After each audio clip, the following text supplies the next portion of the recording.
नमस्कार, times of Swaraj में आप सबों का स्वागत है। मैं हूं संतोष सिंह और आज हम टाइम्स ऑफ स्वराज में बात कर रहे हैं कि यूपीएससी के जो चेयरमैन है, संघ लोक सेवा आयोग के चेयरमैन, थोड़ी देर पहले उन्होंने इस्तीफा दे दिया है। और इस्तीफा में उन्होंने लिखा है कि इसकी वजह पूजा नहीं है, जिस पूजा की चर्चा खबरों में आ रही है कि किस तरीके से 7% भी विकलांग नहीं है और विकलांगता का सर्टिफिकेट देके वो IAS अधिकारी बन गए। एक वो अभिषेक सिंह है, डांस करता है, वो भी विकलांगता का सर्टिफिकेट देके IAS बन गया था। तो आज इस्तीफा दे दिए, लेकिन कह रहे कारण वो नहीं है। लेकिन बड़ा सवाल ये है कि देखिए, यूपीएससी संस्था जो परीक्षा आयोजित करती है और जिस स्तर की परीक्षा आयोजित करती है उसकी तैयारी मैं भी कर चुका हूँ और मैंने देखा है कि रीढ़ की हड्डी किस तरीके से काम करना बंद कर देता है, कितनी पढ़ाई करने की जरूरत है, किस स्तर पर पढ़ाई करने की जरूरत है, क्या डेप्थ होना चाहिए, इसकी समझ मुझे है। मेरा रूममेट IPS है, मेरे साथ पढ़ने वाले कई मित्र यूपीएससी सर्विस में आए हुए हैं। एक मित्र ऐसा भी है जो 3 बार इंटरव्यू दिया और उसका नहीं हुआ। तो हमने जो हुआ है उनका भी और जो नहीं हुआ है उनका भी, और जो परीक्षा की तैयारी में लगे रहे हैं सीरियसली, उन सभी लोगों को काफी करीब से देखा है मैंने, कितना पढ़ने की जरूरत है और पढ़ाई में किस स्तर पर पढ़ाई की जरूरत है। वो डांस, वीडियो, रील्स बनाने के लिए उसके पास समय है जी, अखबार पढ़ने के लिए तो बड़ा मुश्किल से समय मिलता है। और रात और दिन क्या होता है कोई देख लिया है कि शादी, मरनी, हरनी, कौन मरा, कौन क्या हुआ, कुछ भी पता नहीं था। सारी दुनिया से अलूफ होके जब तक आप कमरे में बंद होकर नहीं पढ़ेंगे 24 घंटे, तब तक ये परीक्षा पास नहीं कर सकते। और ये दौर को हमने छात्र के रूप में भी देखा और जब मीडिया में आए तो अभी तक दर्जनों IAS IPS से मेरा व्यक्तिगत रिश्ता है। उन रिश्तों में पहले वाली जो बात, पहले जो जिस तरीके के IAS IPS आते थे, आज वो बात आपको देखने को नहीं मिलेगा। ये 4-5 वर्षों से मुझे अनुभव, खुद मेरा अनुभव है। हम सीनियर लोगों को कहते थे भाई कैसा IAS IPS आ रहा है, ये अभी देखें कैसा लौट है। ये तो देखने ही से नहीं लगता है कि भाई पढ़ाई लिखाई किया हुआ है। भाई देखिए, यूपीएससी करने के लिए जिस तरीके का टेम्परामेंट चाहिए, अरे भाई वो चेहरे पर झलकता है। ऐसा कुछ लग ही नहीं रहा था हमके, भाई कैसे लोग आ रहे हैं। तो आज जब जनाब सोनी जी इस्तीफा दिए हैं तो संयोग हुआ कि उनका बायोग्राफी देख ले कि क्या पढ़े लिखे हैं, चेयरमैन रहे हुए हैं। तो ये जनाब जो गूगल पर मौजूद है, हम वो कह रहे हैं इंटरमीडिएट में फेल है जनाब, सिंपल विद्यार्थी, साइंस लेके इंटरमीडिएट में गए, फेल कर गए, फिर आर्ट्स कॉमर्स में गए, पास किए, उसके बाद इंटरनेशनल स्टडीज का ये प्रोफेसर रहे हैं, सबसे कम उम्र में इनको वाइस चांसलर बना दिया गया। उसके बाद एक ओपन यूनिवर्सिटी गुजरात में था, उसका वाइस चांसलर इनको बनाया गया। यूपीएससी के मेंबर बने, यूपीएससी के चेयरमैन बने। हम तो माथा पीट लिए भाई देख के इनका बायोग्राफी। हमको भाई ऐसा आदमी अब यूपीएससी चेयरमैन बन रहा है, 2 बार अपने खुद यूपीएससी परीक्षा दिया, पास नहीं किया है, वो अब यूपीएससी चेयरमैन बन रहा है। हे बाबा, पृथ्वी काहे ने फट जा रहा है, चला फट जाए पृथ्वी है। मतलब इस स्तर पर गिरावट, बाबा 5 साल नौकरी, पता नहीं कौन सा स्वाभिमान जगह, क्या हुआ पता नहीं। और जानिए तो गुजरात का और भी मेंबर हुआ है यूपीएससी में। खैर, जो कुछ भी हुआ, जो भी हुआ देश के लिए, क्या बताइए कि ऐसे ऐसे लोग ब्यूरोक्रेसी में आ जाएंगे। ये हमारा आधार वही ना है, आयरन गेट माना जाता है ब्यूरोक्रेसी को। और ब्यूरोक्रेसी में ऐसे ऐसे लोग आ जाएंगे। देख तो इसी पॉलिटिशियन अब पहले वाले नहीं रहा। अब पहले वाले अब पॉलिटिशियन में वो बातें आप कहाँ से ढूंढ पाएंगे। आने वाले समय में तेजस्वी, चिराग, यही सब रहेगा ना, मैट्रिक फेल, 8वां पास। और ऐसे में अगर ब्यूरोक्रेसी में भी अगर अच्छे लोग नहीं रह आए हैं तो क्या होगा इस देश का भाई। तो सब कुछ सिस्टम में खत्म हो जाएगा, अराजकता वाली स्थिति हो जाएगी। कोई बचा पाएगा इस देश को डूबने से? क्योंकि नेता में भी उसी तरीके के लोग आ रहे हैं और नेतागिरी अब इस तरीके से होनी शुरू हो गई है। या नेतागिरी में जिस तरीके का इन्वेस्ट होना शुरू हो गया, कॉर्पोरेट का इन्वॉल्वमेंट होना शुरू हो गया, अब आने वाले समय में कोई नेहरू, कोई शास्त्री थोड़ी पॉलिटिशियन, वाजपेयी जैसे लोग थोड़ी राजनीति में आ पाएंगे, लालू जैसे लोग थोड़ी आ पाएंगे, नीतीश जैसे लोग थोड़ी आ पाएंगे।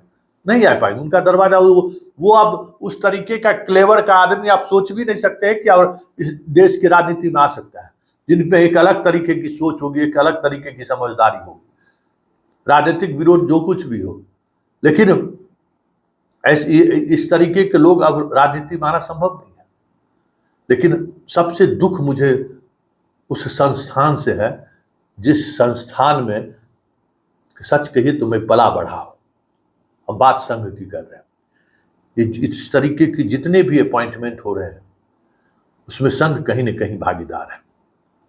और मुझे दुख के साथ कहना पड़ रहा है कि शुरू से, बचपन से संघ ने जो चरित्र की बात की, जो चरित्र चाल चेहरे की बात करते रहे, वो जिस आदर्श की बात करते रहे, जिस हिंदुस्तान की कल्पना उन्होंने की थी, और जिस हिंदुस्तान की कल्पना को लेकर हम लोगों जैसे बच्चों में कल्पनाशीलता भर रहे थे, देश प्रेम जगा रहे थे, भगत सिंह, सुभाष चंद्र बोस, वीर कुंवर सिंह जैसे योद्धा, सेनानी, स्वतंत्रता सेनानी की याद दिलाते थे, उनके पराक्रम की चर्चा करते थे, सुभाष चंद्र बोस के बारे में बोलते थे। क्या नहीं कहते थे वो लोग, रग रग में कह सकते हैं कि देश प्रेम भरते रहते थे। और अगर इस तरीके के लोगों को यूपीएससी का चेयरमैन और यूपीएससी का मेंबर और एनटीए का चेयरमैन और मेंबर बनाने में अगर संघ की भूमिका के बारे में जानकारी मिले तो आज तुम्हें हम शर्म के साथ कह रहे हैं और पूरे होशो हवास के साथ कह रहे हैं कि क्योंकि मैं संघ का स्वयंसेवक होने का मुझे कह सकते हैं कि आज मुझे पश्चाताप हो रहा है। क्योंकि मुझे याद है कि हमारे यहाँ से सादरी जी आए थे, सरसंचालक, उनसे इसी तरीके की बातचीत हो रही थी, नाश्ता कर रहे थे, हम भी सामने बैठे, साथ ही हम भी नाश्ता चल रहा था। मैंने कहा कि हम भी कभी संघ के स्वयंसेवक थे। कहा कि ना ना ना ना ना, एक बार जो संघ के शाखा में आ गया वो हमेशा संघ का स्वयंसेवक है, वो पास्ट हो ही नहीं सकता है। लेकिन शेषाद्री जी, आज हम होशो हवास में कर रहे हैं कि संघ के ने जिस तरीके से तमाम ऐसे इंस्टीट्यूशन, जिस इंस्टीट्यूशन के सहारे देश को दिशा दी जाती थी, देश को एक नए तरीके का पौधारोपण, बीजारोपण होता था, उन तमाम संस्थानों में जिस तरीके से अयोग्य लोगों को बैठाया गया है, और जिनसे भी पूछते हैं अरे वो वहां कैसे आ गया, अरे राजभवन, पटना के राजभवन में सुनते हैं वो आगे कहां से आ गए थे, विद्यार्थी परिषद से आ गया, जो दिन भर यही काम करता रहता है कि इस देश माँ का चीरहरण कैसे हो, भारत माँ का चीरहरण कैसे हो, अयोग्य से अयोग्य लोगों को कैसे भर्ती कर दिया जाए। अरे भाई ये उस समय देश याद नहीं आता है, उस समय में राष्ट्रवाद याद नहीं आता है। किस इस तरीके के अपॉइंटमेंट से किसका नुकसान हो रहा है? इस देश का नुकसान नहीं हो रहा है क्या? और इस देश का जब नुकसान आपके अपॉइंटमेंट की वजह से हो रहा है, अयोग्य लोग बहाल हो रहे हैं, मर नहीं जा होता है, चुल्लू भर पानी में डूब के मर जाना चाहिए ना। कि ऐसे ऐसे लोग यूपीएससी में आ रहे हैं जो विकलांग है ही नहीं। अरे फट जाए भाई, धरती फट जाए। संघ के प्रचारक महोदय, संघ के सरसंचालक जी, देखिए क्या हो रहा है आपके राज्य में। आप बहुत चिंतन की बात करते थे, हमें लगता है कि मोहन भागवत जो आजकल परमात्मा और आत्मा और क्या क्या जो बात करते हैं, उन्हें इस मुद्दे पर भी बात रखनी चाहिए। किस तरीके से जेएनयू में, दिल्ली यूनिवर्सिटी में, संघ लोक सेवा आयोग में, एनटीए में जिस तरीके के लोग आए हैं वो क्या कर रहे हैं। आज हजारों फर्जी डॉक्टर बन जाएगा, क्या ये देश के लिए नुकसान नहीं है?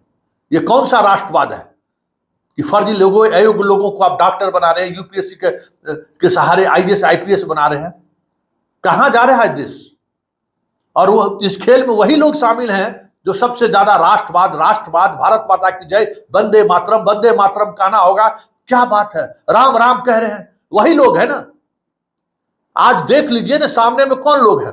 सबसे ज्यादा भारत माँ का ललकार लगाने वाले लोग, सबसे ज्यादा वंदे मातरम का नारा लगाने वाले लोग, जय श्री राम का नारा लगाने वाले लोग। अरे भाई, जिनकी आप नारा लगा रहे हैं, करीब सपने के अचेतन अवस्था में भी जरा सोचिए कि क्या कर रहे हैं इस देश के। हमें तो शर्म आ रही है। और आज हम अपने आप को होशो हवास में कहते हैं कि जितने दिनों तक हम संघ के शाखा में गए वो मेरे जीवन में के लिए व्यर्थ था। वैसे भी हम वैचारिक रूप से वहां भी लड़ाई ही लड़ रहे थे, लेकिन आज मुझे समझ जाइए कि खुशी हो रही है कि एक ऐसे ऑर्गेनाइजेशन को मैंने बहुत पहले छोड़ दिया, या उस ऑर्गेनाइजेशन से रिश्ता मैंने तोड़ दिया, जिस पर आने वाले समय में कई तरह के आरोप लगेंगे। उसमें एक बड़ा आरोप ये भी होगा, इसने देश के बौद्धिक संपदा के साथ खिलवाड़ किया है। जो बौद्धिक रूप से मजबूत शिक्षक थे, छात्र थे, प्रोफेसर थे, उन तमाम लोगों को ये आगे बढ़ने से रोका इन लोगों ने, और आज देश में अयोग्य लोगों का भरमार है। कहीं पढ़े लिखे लोग दिखाई नहीं दे रहे। उस दिन जब याद होगा, लोग याद करेंगे। चलिए, आज मुझे इस बात को लेकर सुकून है कि उस संस्था को मैंने पहले ही छोड़ दिया, लेकिन चलते चलते इतनी बात जरूर कहेंगे कि संघ के लोग जो प्रचारक हैं, अपनी पूरी जिंदगी संघ में दे दिए हैं। जरा एक बार अंतरात्मा की आवाज को पहचानिए। छोड़िए क्या मतलब बार बार करते देश देश देश देश, भारत माता भारत माता।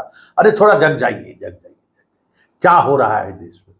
हम हाथ जोड़ते हैं, भागवत जी देखिए, देश बचाइए। जो नुकसान हो रहा है ना देश का, ये किसी युद्ध से भी बड़ा नुकसान है इस देश का। इस देश में का जो बौद्धिक संपदा है, जो छात्रों का संपदा है, जो ज्ञान है, अगर उस ज्ञान को अगर इस तरीके से कुचला जाएगा तो इस देश को कोई नहीं बचा पाएगा। मोहन भागवत जी, आत्मा जगाइए प्लीज।